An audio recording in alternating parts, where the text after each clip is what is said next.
Bismillahirrahmanirrahim. Assalamualaikum warahmatullahi wabarakatuh. Alhamdulillahi rabbil alamin. Wassalatu wassalamu ala asyrafil anbiya'i wal mursalin wa ala alihi wa sahbihi ajma'in. Amma ba'du. Puji syukur kehadirat Allah Subhanahu wa taala.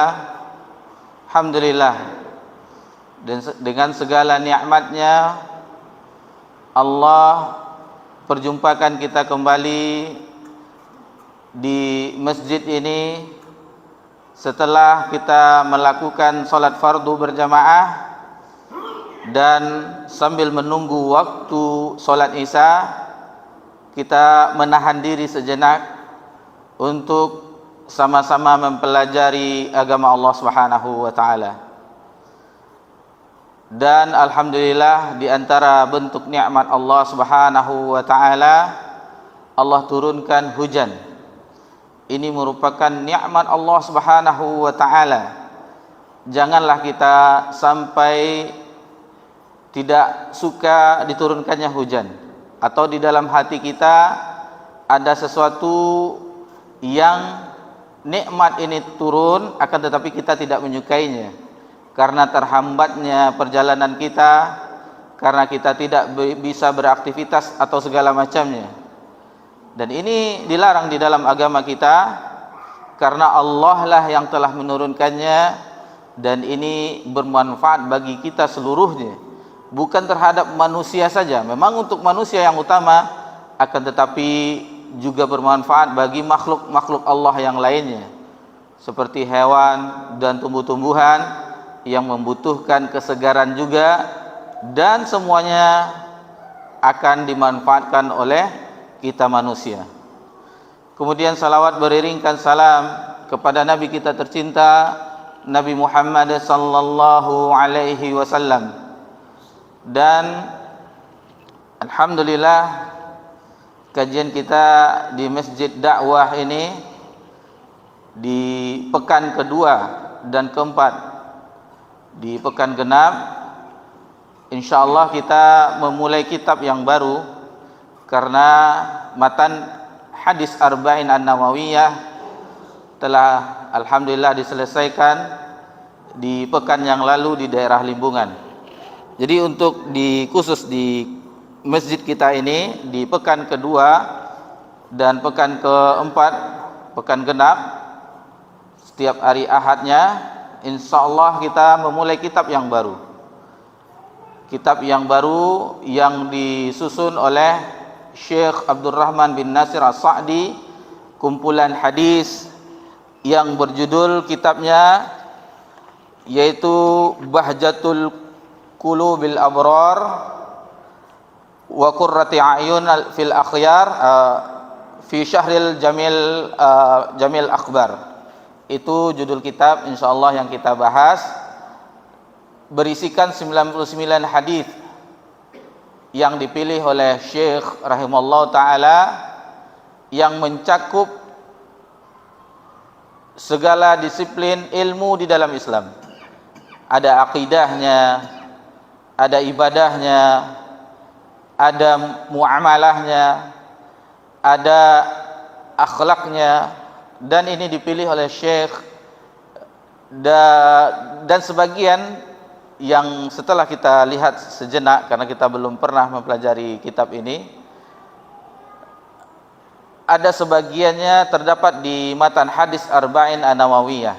Jadi tidaklah mengapa sebagiannya juga pernah kita pelajari bersama-sama, atau mungkin jamaah di masjid ini sebelumnya juga pernah mendengarnya. Kitab ini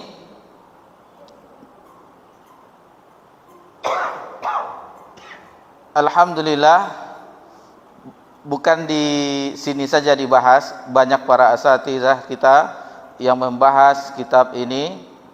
Tentu istilahnya kita tidak ragu lagi untuk membahasnya. Pertama, kitab ini adalah kumpulan hadis, dan hadis adalah referensi utama kedua setelah Al-Qur'anul Karim. Setelah Al-Qur'anul Karim, maka sumber referensi di dalam agama kita yang utama setelahnya adalah hadis Nabi sallallahu alaihi wasallam. Dan janganlah kita di dalam mempelajari agama ini kita beralih dari dua sumber hukum ini. Karena kebanyakan apabila kita tidak kembali kepada dua sumber hukum ini, maka tidaklah agama yang Islam sebagaimana diajarkan oleh Nabi kita tercinta. Karena seiring berlalunya zaman, ditambahnya kemajuan teknologi, kitab-kitab para ulama sudah jarang dibahas. Sudah jarang dibahas. Kita disibukkan dengan informasi-informasi yang ada di handphone kita, di gadget kita, sehingga kita dilupakan dan waktu-waktu kita terbuang dengan percuma. Banyak yang kita kalau baca sejenak di postingan-postingan, banyak yang tidak sahih, maksudnya tidak bersumberkan kepada Al-Quran dan hadis yang sahih, sehingga itu disebarkan, di-share kembali, dan bagi kita yang tidak ada dasarnya akan ikut juga, akan terpengaruh juga, dan akan terbawa juga. Karena kita berada di akhir zaman, di mana semangat kita belajar agama ini sudah memudar, karena tidak mengetahui manfaat dari belajar ilmu agama. Seseorang dimasukkan anaknya misalnya ke pondok pesantren, ke ma'had, atau mengambil jurusan agama, ujung-ujungnya mau jadi apa? Orang tua sekarang berpikiran mau jadi apa? Mau jadi ustadz. Apa yang bisa diperbuat oleh ustadz? Berapalah gajinya? Berapalah, mohon maaf, amplop yang diterimanya? Akan tetapi bukan sebatas itu saja yang seharusnya hadir di benak kita. Tujuan utama di dalam mempelajari agama Allah Subhanahu wa taala di antaranya adalah menjadi hamba Allah yang hakiki. Menjadi hamba Allah yang hakiki, yang senantiasa menjaga ibadahnya, minimal yang fardunya. Yang fardu, perhatikanlah pemuda-pemuda di zaman sekarang kita ini, para remaja, putra-putri yang kita harapkan mereka lah yang akan menggantikan yang generasi yang tua yang sekarang ini. Mana kehadirannya di rumah-rumah Allah Subhanahu wa taala? Mana semangat mereka mempelajari agama Allah Subhanahu wa taala? Jadi ini adalah tugas kita sebagai orang-orang tua untuk memperingatkan agar mereka, buah hati kita, mempelajari agama Allah Subhanahu wa taala. Itu aset yang kita melupakannya, karena di antara yang masih mengalir pahalanya salah satunya adalah doa anak yang soleh. Apabila seorang telah diwafatkan oleh Allah Subhanahu wa taala, inqata amaluh, maka terputuslah amalannya. Dan salah satunya yang masih bisa adalah doa anak yang soleh. Kita memikirkan siang malam bagaimana hasil kita banyak, harta kita melimpah, akan tetapi kita melupakan aset yang berharga, yaitu anak yang soleh. Itu sedikit muqaddimah untuk memulai pelajaran pertama kita di kitab ini, di Bahjatul Qulul Abrar, yang ditulis Syekh Abdurrahman bin Nasir As-Sa'di. Sejenak kita berkenalan dengan penulis, mu'alif. Syekh dilahirkan di Unaizah, daerah Qasim, Saudi Arabia, pada tanggal 12 Al-Muharram tahun 1307 Hijriah. bertepatan dengan 7 September tahun 1889 Masehi. Pada usia 4 tahun, Syekh rahimallahu taala ditinggal oleh ibu tercinta. Ibunya diwafatkan oleh Allah Subhanahu wa taala, dan pada usia 7 tahun bapaknya yang meninggal. Beliau seorang yatim piatu. Adapun hak pengasuhannya selanjutnya diteruskan oleh ibu tirinya. Karena ayahnya wafat, ada ibu tirinya. Jadi dia dibesarkan oleh seorang ibu tiri. Alhamdulillah, nikmat dari Allah Subhanahu wa taala, ibu tiri yang mengasuh Syekh As-Sa'di. Beliau dikenal dengan sebutan seperti itu kalau kita melihat karya-karya beliau atau nukilan para ulama menukil Syekh As-Sa'di rahimahullah taala, mendapatkan nikmat berupa ibu tiri yang tidak seperti kita bayangkan. Kalau kita memperhatikan, apalagi di negeri kita, ibu tiri itu seolah-olah ibu yang hanya sayang kepada ayah kita saja, yang apabila ayah kita pergi keluar rumah mencari nafkah, habislah anak tirinya, disuruh, dipukul atau segala macamnya. Itu bayangan kita, kejam bayangan kita. Akan tetapi untuk Syekh As-Sa'di, Allah berikan kenikmatan ibu tiri yang penyayang. Itu rahmat dari Allah Subhanahu wa taala, dan bahkan kesayangannya, kasih sayangnya kepada Syekh As-Sa'di melebihi anak-anak kandungnya. Sebagaimana Abu Thalib, paman Nabi SAW, merawat Nabi SAW, melebihi kasih sayangnya kepada Nabi SAW melebihi daripada anak-anak kandungnya. Dan alhamdulillah di umur 11 tahun Syekh mengkhatamkan Al-Qur'annya. Mengkhatamkan Al-Quran di zaman itu, dan dia kebiasaan para ulama bukan mengkhatamkan kita di MDTA di sini khatam Quran ada wisudanya, bukan seperti itu. Tetapi khatam Al-Quran maksudnya beliau telah hafiz, telah menghafal Al-Quran di usia 11 tahun, dan itu lengkap dengan qiraahnya. Khatam sesuai dengan qiraahnya, beberapa qiraah yang dikuasai. Jadi bukan sekedar hafiz saja, tetapi beberapa qiraah dikuasai oleh Syekh. Bagaimana? Tentu bacaannya sesuai dengan kaidah ilmu tajwid. Baru setelah itu Syekh menimba ilmu yang lain, dan dalam usia yang termasuk muda 20 tahunan beliau telah mengajar di Unaizah, salah satu negara bagian di Arab Saudi, atau semacam provinsi. Bapak-bapak, ibu-ibu, jamaah Masjid Dakwah yang semoga diberkahi dan dirahmati oleh Allah Subhanahu wa taala. Beliau dikenal dengan seorang pendidik yang sangat baik, mudah memberikan pencerahan, menyampaikan pelajaran kepada orang-orang yang menimba ilmu dengannya. Dan beliau mempunyai akhlak yang sangat baik, akhlak yang sangat mulia, ramahnya, bagaimana senyumannya, tidak menjaga diri dengan para murid-muridnya yang belajar dengannya. Dan ini dituturkan sendiri oleh murid beliau.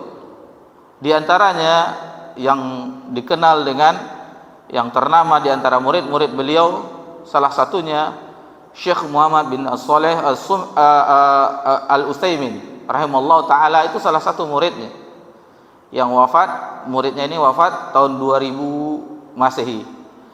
Adapun Syekh wafat pada tahun 1376 Hijriah atau tahun 1957. 12 tahun setelah Indonesia merdeka. Masyarul muslimin rahimakumullah, dan Syekh Abdurrahman bin Nasir As-Sa'di membuahkan hasil karya yang banyak, puluhan, lebih dari 25 tulisan beliau. Di antaranya yang terkenal, yang dikenal oleh pelajar adalah tafsir Taisir Karimur Rahman fi Tafsir Kalamil Manan, tafsir yang menggunakan metode bil makna. Jadi Syekh menafsirkan ayat Allah Subhanahu wa taala dengan metode menjelaskan makna dari ayat-ayat yang terdapat dalam Al-Qur'anul Karim. Dan alhamdulillah di kota kita ini dipelajari tafsir beliau dikenal dengan tafsir As-Sa'di. Kemudian kitab yang kita bahas ini Bahjatul Qulubil Abrar itu alhamdulillah juga sudah diterjemahkan ke dalam bahasa Indonesia. Kalau bapak-bapak, ibu-ibu sempat pergi ke toko buku, biasanya judulnya Mutiara Hikmah Penyejuk Hati. Mutiara Hikmah Penyejuk Hati. Itu biasanya judul bahasa Indonesianya. Dan di antara lagi kitab yang beliau tulis sebenarnya banyak, adapun di dalam bidang akidah tauhid yaitu Qaulus Syadid. Ketika menjelaskan kitab tauhid Qaulus Syadid. Itu sedikit kita mengenal penulis, istilahnya sedikit adabnya mempelajari karya tulisnya tetapi tidak mengenal orang yang menulisnya. Mudah-mudahan dengan mempelajari apa yang telah beliau kumpulkan dari hadis-hadis Nabi SAW mendapatkan pahala sebagai amal jariah bagi beliau atau ilmu yang bermanfaat bagi beliau setelah beliau tiada. Baik, kita langsung saja memasuki hadis yang pertama di dalam kitab ini Bahjatul Qulubil Abrar yang bertemakan tentang niat dan keikhlasan. Tentang niat dan keikhlasan. Dan ini hadis ini sering dibawakan oleh para mubaligh dan kita pun sudah sebagian kita mungkin ada yang menghafalnya. Hadis berasal dari Umar bin Al-Khattab radhiyallahu anhu qala. Jadi Umar berkata, sami'tu Rasulullah sallallahu alaihi wasallam, aku telah mendengar Rasulullah sallallahu alaihi wasallam bersabda, innamal a'malu binniyat. Sesungguhnya amalan itu tergantung terhadap niat. Wa innamal likulli imri'in ma nawa. Dan setiap orang mendapatkan apa yang diniatkannya.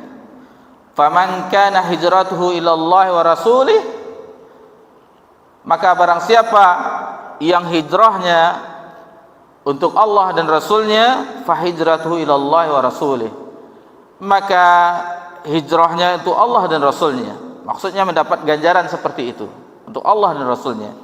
Wa man kana hijratuhu lid-dunya yusibuha, dan barang siapa yang hijrahnya untuk dunia yang diinginkannya, aw imra'atin yankihuha, atau maksud hijrahnya untuk wanita yang ingin dinikahinya, fahijratuhu ila ma hajara ilaih, maka hijrahnya itu sebagaimana yang dia niatkan. Hadis ini muttafaqun alaih, diriwayatkan oleh Imam Bukhari dan Imam Muslim.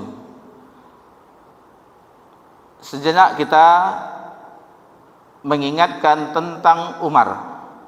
Sebagaimana kita ketahui, Umar bin Khattab radhiyallahu anhu adalah Khalifah Rasyidin yang kedua, menggantikan Abu Bakar As-Siddiq radhiyallahu anhu.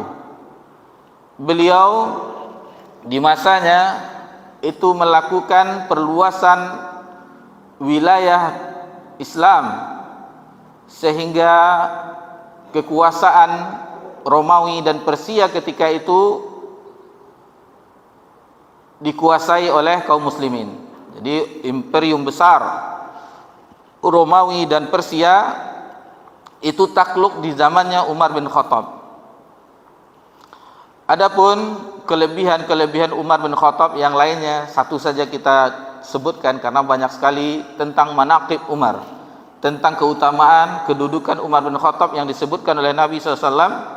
Salah satu di antaranya bahwasanya Umar bin Khattab adalah 10 dari sahabat yang dijamin oleh Nabi SAW masuk surga.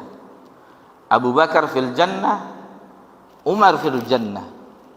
Jadi salah satu di antara 10 sahabat yang dijamin masuk surga. Banyak sekali keutamaan bagaimana Umar yang ketika berjalan setan tidak mau berselisih melewati Umar. Dan ketika Umar masuk Islam, dakwah yang awalnya dakwah sir sembunyi-sembunyi menjadi dakwah yang terang-terangan. Itulah Umar bin Khattab Al-Faruq Abu Hafs yang setelah Islamnya, dengan Islamnya yang Allah beri petunjuk kepada Umar, itu sangat membantu dakwah yang ketika itu mendapatkan intimidasi dari orang-orang kafir Quraisy. Taib. Innamal a'malu binniyat. Sesungguhnya amal itu tergantung kepada niat. Hadis ini adalah hadis sebagai poros agama. Sebagaimana disebutkan oleh Imam Asy-Syafi'i rahimallahu taala bahwasanya hadis ini adalah sepertiga dari agama ini. Kenapa demikian? Karena amalan tersebut, amalan kita, amal soleh, ibadah kita itu ada amalan hati, ada amalan lisan, dan ada amalan anggota badan. Dan niat adalah amalan hati. Jadi termasuk dari sepertiga pembahasan di dalam ilmu agama. Dan Imam Asy-Syafi'i juga menyebutkan hadis ini termasuk dari 70 bab dari pembahasan fikih. Dari pembahasan fikih. Imam Ahmad Ibn Hanbal menyebutkan hadis ini, pokoknya hadis itu terdapat dalam, pokoknya Islam itu terdapat dalam 3 hadis. Yang pertama hadis innamal a'malu binniyat. Yang kedua hadis, insyaallah nanti kita pelajari, yaitu hadis dari Ummul Mukminin Aisyah radhiyallahu anha, man amala amilan laisa alaihi amruna fahuwa rad. Dan yang ketiga adalah hadis dari Nu'man bin Bashir yang menjelaskan tentang innal halala bainun wal haramu bainun. Masyarul muslimin rahimanillah. Jadi banyak ulama-ulama yang ketika menulis kitabnya memulai dengan hadis ini. Salah satunya adalah Sahih Bukhari. Imam Bukhari di sahihnya Jami'us Sahih membawakan hadis ini pertama kali di kitabnya. Demikian juga Imam An-Nawawi di kitabnya Riyadhus Shalihin, hadis yang pertama dicantumkan hadis ini. Kemudian di Matan Arba'in An-Nawawi juga hadis yang pertamanya hadis ini. Dan ulama-ulama yang lainnya, Al-Munziri dan yang lainnya, kalau kita lihat kitab-kitab para ulama banyak memulai dengan hadis ini, seolah-olah menunjukkan kepada kita sangat pentingnya keikhlasan ketika selain beramal juga menulis kitab. Karena itu adalah yang dinilai oleh Allah Subhanahu wa taala, keikhlasan seseorang di dalam melakukan amalan, apapun bentuk amalannya. Maka itulah yang dinilai oleh Allah Subhanahu wa taala.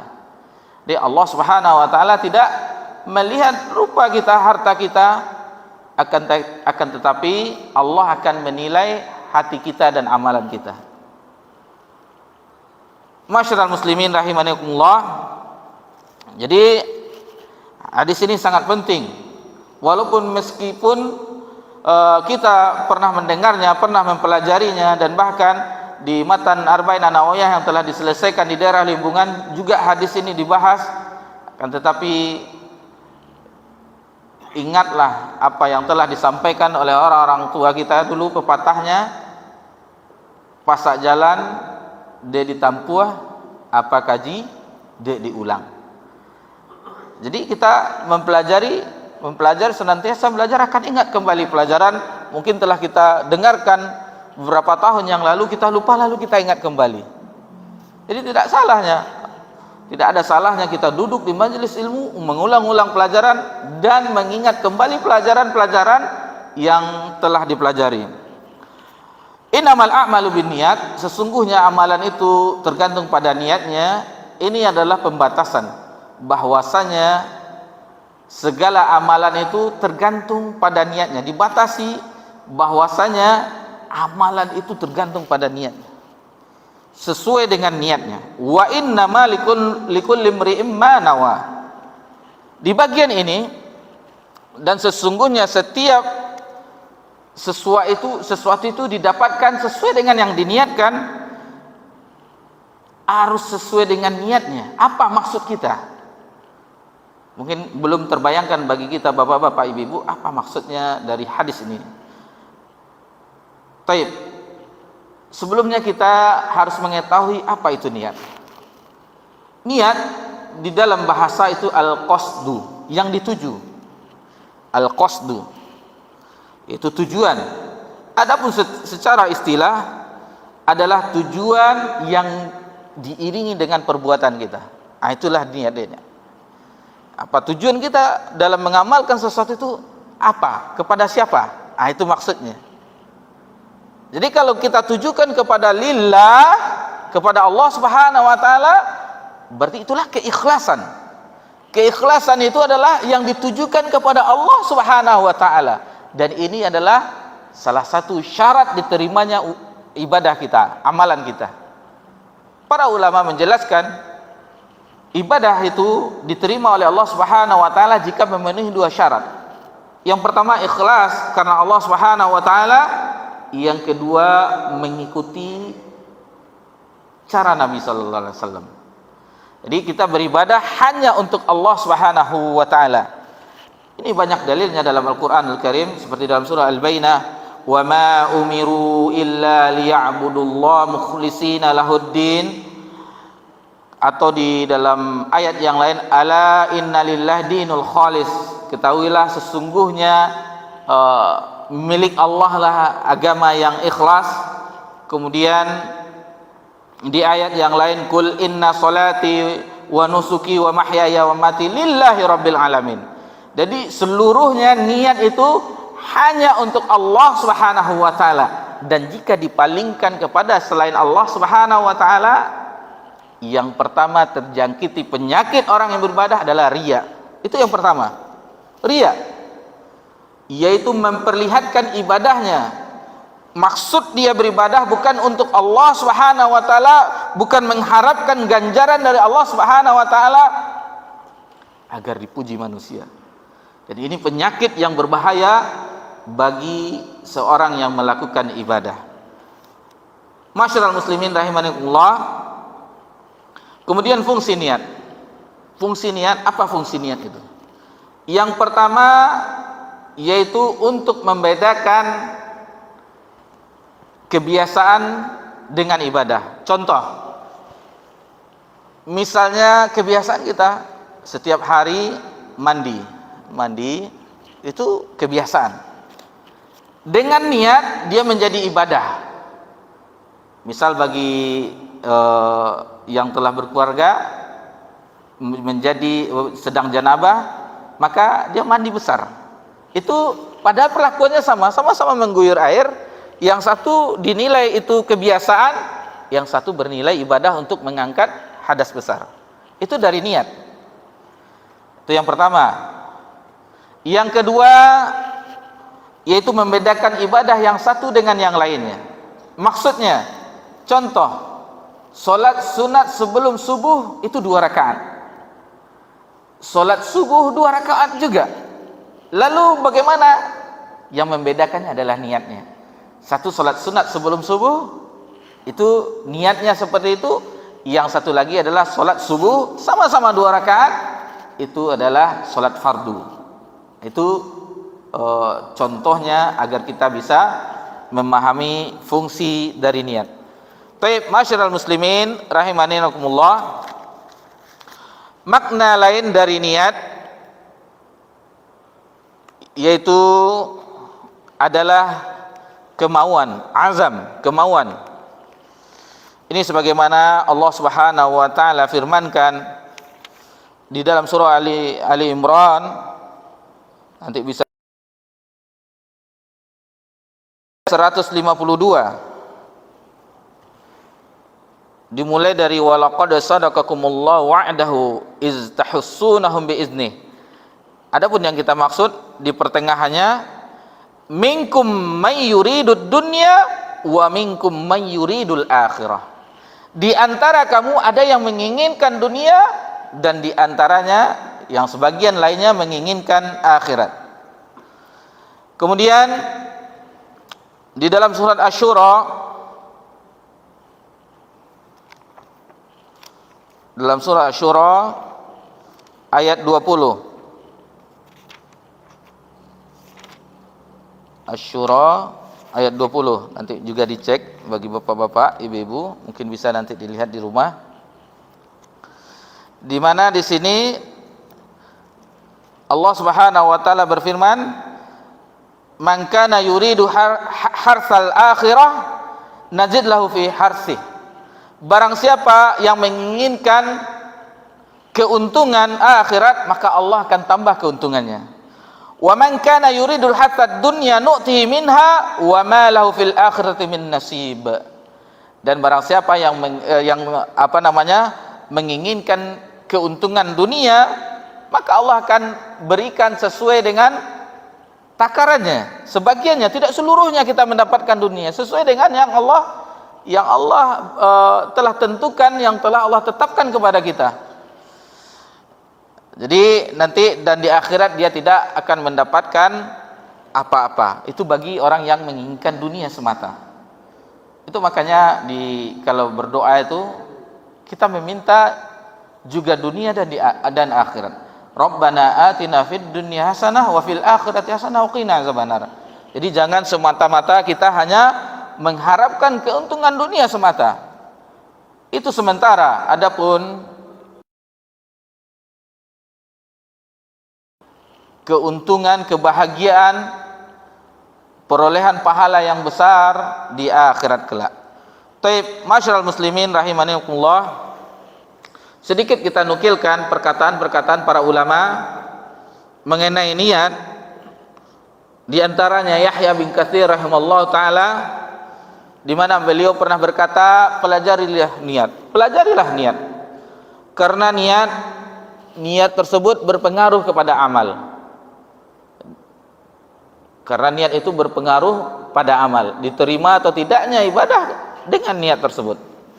Kemudian Zubayd Al-Yami rahimahullah ta'ala pernah juga berkata, aku benar-benar menyukai, maksudnya memiliki niat dalam segala sesuatu.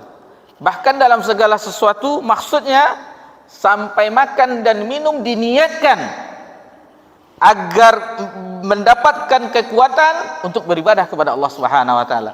Yang amalan yang biasa kita lakukan, misalnya kita ingin beristirahat sejenak, ingin tidur sejenak, agar setelah itu kita bisa khusyuk dalam beribadah, dalam sholat, tidak mengantuk lagi, maka itu yang tidur sejenak, istirahat sejenak, itu dinilai ibadah.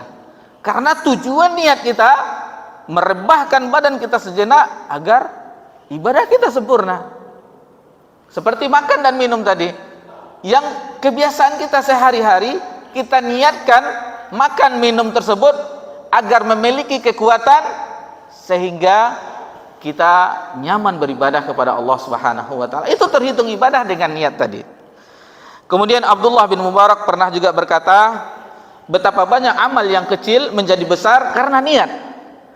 Karena niat. Di amalan yang kecil yang sederhana, yang biasa-biasa saja, tetapi akan memperoleh pahala yang besar karena niatnya, karena keikhlasannya kepada Allah Subhanahu wa taala. Dan betapa banyak amalan yang besar tetapi tidak mendapatkan apa-apa atau cuma mendapatkan sedikitnya karena niat itu. Ulama kita pernah mengatakan, orang yang berdiri di saf yang pertama, sama-sama di belakang imam, sama-sama takbiratul ihram, itu mendapatkan pahala yang berbeda-beda karena kekhusyukannya yang berbeda, niatnya yang berbeda-beda. hadir hatinya yang berbeda-beda. Jadi ini masalah amalan hati, ini masalah yang sangat pokok. Karena itulah yang dinilai, yang mendapatkan timbangan yang berat di akhirat kelak. Masyaallah muslimin rahimanillah. Dan ulama kita juga pernah menyebutkan, sebenarnya orang-orang soleh terdahulu seperti para sahabat Abu Bakar As-Siddiq radhiyallahu anhu, apa yang juga kita lakukan di zaman kita sekarang. Akan tetapi kita melakukannya, niat kita terkotori, ibadah kita kurang khusyuk. Akan tetapi Abu Bakar mengamalkannya dengan penuh keikhlasan, dengan hadirnya hatinya, dengan tunduk tadarruknya kepada Allah Subhanahu wa taala. Itu makanya mereka orang-orang soleh terdahulu ibadahnya lebih berkualitas dibandingkan kita di zaman yang sekarang ini. Kita lanjut karena sedikit lagi waktu, kita percepat saja, yaitu pembahasan tentang hijrah. Diambil contoh hijrah karena asbabul wurud. Kalau di hadis, sebab adanya hadis itu, kalau di ayat Al-Quran asbabun nuzul, sebab turunnya ayat. Adapun di hadis asbabul wurud, yaitu ketika ada salah seorang sahabat yang ada peristiwa hijrah, tapi tujuannya bukan karena Allah dan Rasul, karena ingin menikahi seorang wanita. Sebagaimana dijelaskan dalam hadis ini, dia ingin menikahi sehingga dia tidak mendapatkan pahala hijrah, cuman mendapatkan bisa menikahi wanita tersebut, namanya Ummu Qais, menikahi Ummu Qais, tetapi dia tidak mendapatkan pahala hijrah yang diperintahkan oleh Allah untuk meninggalkan negeri Mekah ketika itu dalam keadaan banyak kemusyrikan, untuk menuju negeri keimanan, yaitu Yathrib atau yang kita kenal dengan Madinah. Masyaallah muslimin rahimakumullah. Dan ini banyak motivasi-motivasi di zaman kita sekarang ini, karena hijrah itu secara bahasa atau secara yang definisinya yang dijelaskan oleh para ulama kita, bahwa yang pertama itu yaitu berpindahnya seseorang dari negeri kafir ke negeri Islam, seperti hijrahnya para sahabat dan Nabi SAW dari Mekah ke Madinah. Itu hijrah yang kita maksud, yang pernah dialami oleh para nabi dan sahabat. Adapun hijrah yang zaman sekarang, yaitu meninggalkan kemaksiatan menuju ketaatan kepada Allah Subhanahu wa taala. Dan ini senantiasa ada sampai akhir zaman. Dan kita kenal dengan istilah hijrah. Marilah kita hijrah, maksudnya kita tinggalkan kebiasaan kita lama, yang biasanya kita banyak bermaksiat, menuju ketaatan kepada Allah Subhanahu wa taala. Yang biasanya malas, sekarang rajin beribadah. Yang biasanya tidak khusyuk, sekarang khusyuk kepada Allah Subhanahu wa taala. Dan kita ingatkan tentang ikhlas lawannya riya, dan ini adalah penyakit yang sangat besar. Bahkan orang yang salat pun celaka, mendapatkan neraka fawailul lil musallin. Karena apa? Allazina hum an salatihim sahun wallazina hum yuraun, karena melakukan keriaan. Dan sebelum kita tutup kajian kita ini, kita bawakan satu riwayat yang dibawakan oleh Ibnu Majah dari sahabat Sa'id Al-Khudri radhiyallahu anhu, di mana ketika itu Nabi SAW mendatangi kumpulan para sahabat. Sahabat ketika itu membahas tentang bagaimana tentang fitnah yang besar bagi umat ini, yaitu fitnah Masih Dajjal. Tentang fitnah Dajjal, bagaimana Dajjal fitnahnya sangat besar, dan salah satu tanda dari 10 tanda hari kiamat, memiliki rububiyah, bisa menghidupkan orang mati, bisa menurunkan hujan, bisa menyuburkan tumbuh-tumbuhan. Sedikit memiliki rububiyah, sifat-sifat ketuhanan. Akan tetapi Dajjal adalah seorang pendusta, fitnah bagi umat ini di akhir zaman. Ketika sahabat membicarakan itu, maka Nabi SAW bersabda, "Ala ukhbirukum bima huwa akhwafu alaikum indi min masil dajjal." Maukah aku kabarkan kepada kamu semuanya tentang sesuatu yang lebih aku khawatirkan dari fitnah Masih Dajjal? Lalu qulna bala. Mau ya Rasulullah. Faqal, maka Nabi SAW bersabda, asyirkul khafi, syirik yang tersembunyi. Ini ria. Syirik yang tersembunyi, ria. Karena semuanya, apapun yang kita lakukan, Allah mengetahui isi hati kita. Ya'lamu fis sudur, apa yang kita amalkan atau kalau tidak untuk Allah, maka itu adalah ria atau sum'ah, diperdengarkan. Lalu kata Nabi SAW, ayyakumur rajulu yusolli, seorang yang melakukan salat fayuyazzin, maksudnya dibaguskannya salatnya, lima yara min nazari rajulin, ketika orang lain melihatnya. Jadi ketika orang melihatnya, rukuknya lama, tumaknina, bacaannya panjang, Allahu Akbar. Tetapi ketika sendirian, salatnya seperti patok ayam. Seperti patok ayam. Ini termasuk syirik khafi, syirik yang tersembunyi, yaitu riya. Dan ini yang lebih dikhawatirkan oleh Nabi sallallahu alaihi wasallam. Yang dikhawatirkannya, bayangkan di zaman itu kepada para sahabat, apalagi di zaman kita ini yang sekarang media semuanya bisa mengekspos apa ibadah kita. Kita sedang di Mekah, diekspos di media kita. Lagi tawaf, sedang tawaf, alhamdulillah. Alhamdulillah kurban 1 ekor di tahun ini. Ini semuanya untuk apa kita publikasikan seperti itu? Dan inilah fitnah kita di zaman ini. Susahnya kita berbuat keikhlasan, dan ceramah kita pun diekspos juga di media. Ini betapa beratnya kita di zaman ini. Mudah-mudahan setelah kita meminta nasihat dari orang-orang yang lebih berilmu, karena ini zamannya orang semuanya lewat media, terkadang tidak hadir di masjid, mendengarkan di rumah. Karena apa? Maka kalau kita niatkan itu untuk dakwah, untuk di jalan Allah, sebagaimana tadi disebutkan dalam hadis ini, wa inna malikul limri'im manawa, maka itu akan mendapatkan sesuai dengan yang diniatkan. Taib, itu saja yang bisa kita bahas di malam yang berbahagia ini. Alhamdulillah, hadis yang pertama telah kita selesaikan di dalam kitab Bahjatul Qulubil Abrar. Insyaallah akan kita lanjutkan ke hadis-hadis berikutnya di pertemuan yang akan datang. Mohon maaf jika ada kesalahan atau kekeliruan, dan kita sudahi dengan subhanakallahumma wa bihamdika asyhadu an la ilaha illa anta astaghfiruka wa atubu ilaik. Wassalamu ala nabi Muhammad sallallahu alaihi wasallam wa ala alihi washabbihi ajmain walhamdulillahi rabbil alamin. Wassalamualaikum warahmatullahi wabarakatuh.